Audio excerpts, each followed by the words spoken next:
And that came from the Smithsonian Institute that once belonged to Thomas Jefferson, our third president. Thomas Jefferson had no regard for the Islamic religion.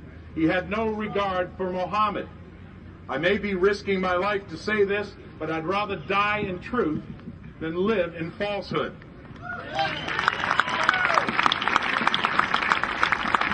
Thomas Jefferson had a battle to fight with the Barbary pirates. They were mujahideen on a jihad. You recognize that language? And I want to tell you that he was learning from the Quran what they really believed. And what is believed in the Quran is the infidel must die. And many of you out here today, and myself, we are infidels to them. Gee, the Patriot pastor's really digging in deeply here, isn't he? You see, the question that I ask you today, when we hold up a parchment copy of this Declaration of American Independence, which unfortunately not many Americans have ever read the provisions of it, and we hold up the quill pen, how many of you here today would risk what they risked to sign it? This is one of the primary foundational documents of America, even though there are many people, quite honestly, in our government that, according to this document and the belief of the Founding Fathers, are traitors to America.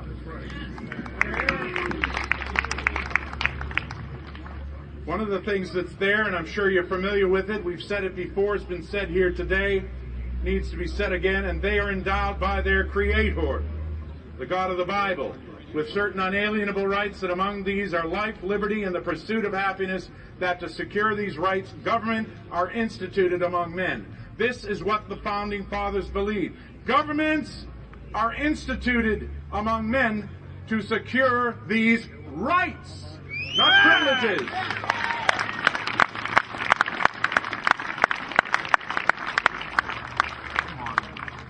I ask you today, as I am asking myself today, to do exactly what they said in that declaration in the General Congress assembled, appealing to the Supreme Judge of this world for the rectitude of our intentions. We have many people that don't understand what we're talking about here today. They don't understand why we've given up a beautiful Sunday to come out on this green, but for the very same reasons.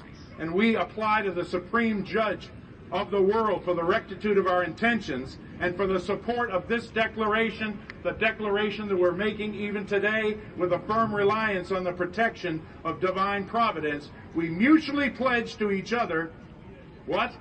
Our lives, say it with me, our lives, our fortunes, and our sacred honor. For all of our sisters out there in the cause, I haven't mentioned any of the founding mothers. Do you know who Mercy Otis Warren was? Daughter of Colonel Otis, wife of Dr. Warren. She said, "It is necessary for every American with becoming energy to endeavor to stop the dissemination of principles evidently destructive of the cause for which they have bled.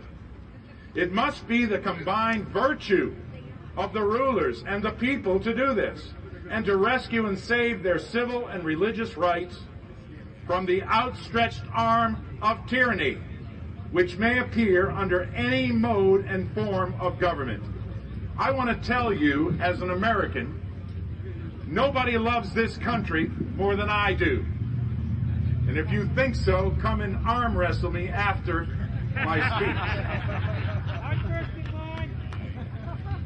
But I want to tell you something. I have the concern that she had right then.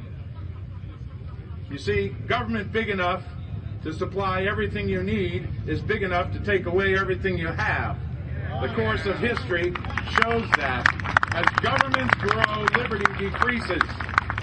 I want the government to get back into the chains of the Constitution.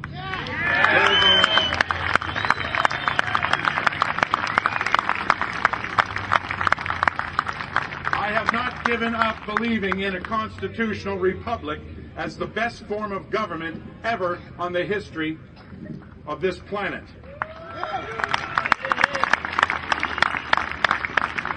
And none of us could certainly be foolish enough to believe that we could expect to reap the blessings of freedom when we must, like men, undergo the fatigues of supporting it. And that also by Thomas Paine.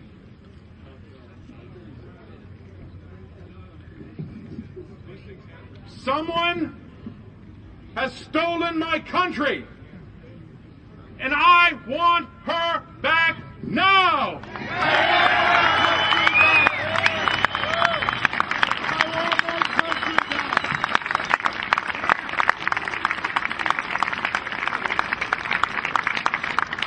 The remarks that were made by Edwin Vieira, some of the remarks that I made about Jonas Clark, are in this book. Beautiful little book. I have many of them with me. And of course, the Citizen Rule book. Have one, give them out. I give them out to our government leaders. Said, have you ever read the Constitution? Have you ever read the Declaration of American Independence? Have you ever read about jury nullification, grand juries, and so forth and so on, and a variety of other things in this little booklet?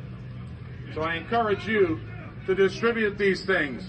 And I also want to welcome to this platform today a great American who I've just recently met, who's flown here all the way from Nevada to speak to us today, the founder and the leader of Oathkeepers. Please welcome Stuart Rhodes.